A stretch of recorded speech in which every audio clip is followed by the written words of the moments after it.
Hey everyone, and welcome to RUBIN'S Mind Lab, where we break down the latest research into what it really means. Have you ever thought about why some kids struggle to talk clearly, even when they seem smart and healthy? It is a question that has fascinated scientists for a long time. And today we're diving into what we're learning about the brain behind a speech challenge called Childhood Apraxia of Speech, or CAS. This is a really interesting study that looks at the brain's role in CAS. Basically, California S is a disorder where a child has trouble precisely and consistently making the movements needed for speech. It is not because their muscles are weak or anything like that, but more like their brain has a harder time planning and coordinating those fast, intricate movements.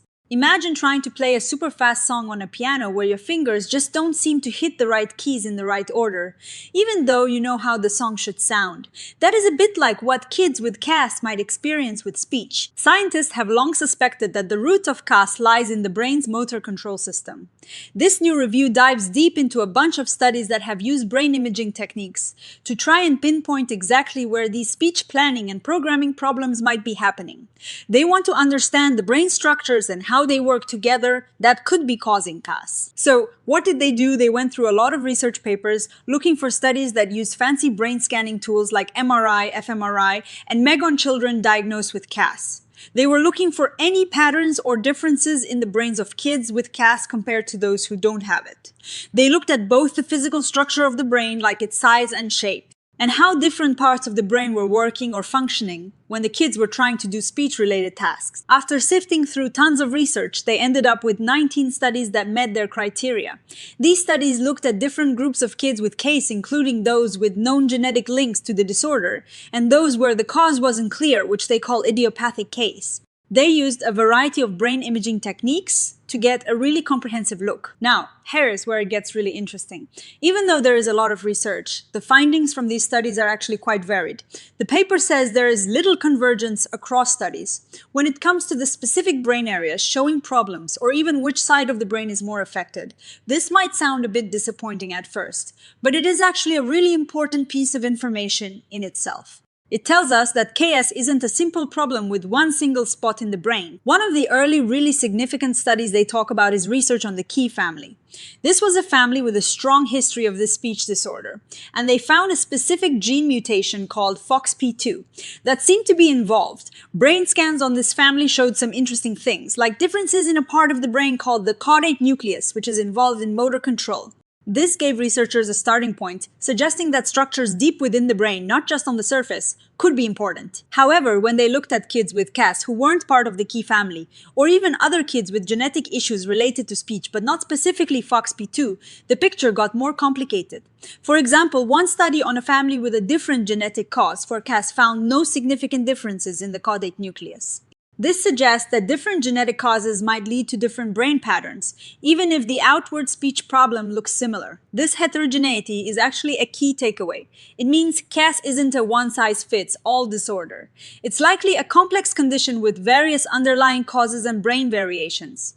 This also makes it challenging to find a single magic bullet for treatment, but it pushes us to understand the nuances better. The researchers point out several reasons why it is hard to get a clear, consistent picture. One is that CAS is relatively rare, so studies often have a small number of participants.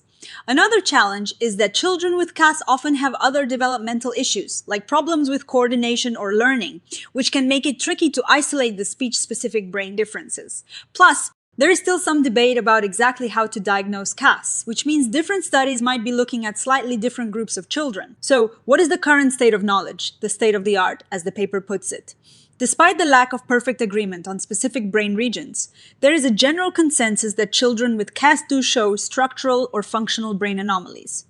These anomalies tend to be in areas involved in motor control and language processing, like parts of the frontal lobe, the motor cortex, and areas involved in processing sounds and language. What is exciting is that recent advances in neuroscience are giving us new ways to look at this.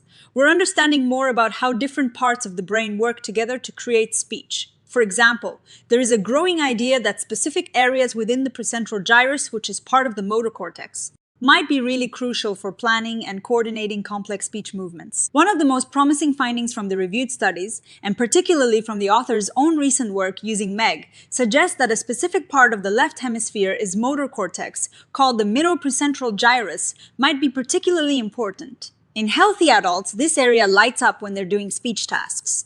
In typical developing kids, both sides of this area are active.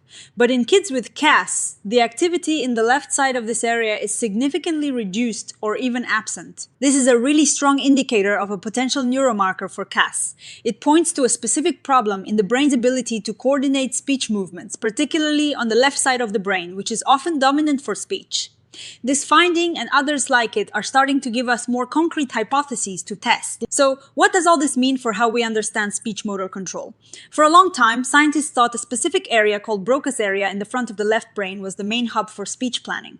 But more recent research, including this review, suggests that it's probably not the whole story. Instead, it seems like a network of areas, especially within the motor cortex and its connections to other brain regions, is responsible for the complex sequencing of speech sounds. This research helps us move beyond simply identifying damaged brain areas to understanding how the brain controls speech.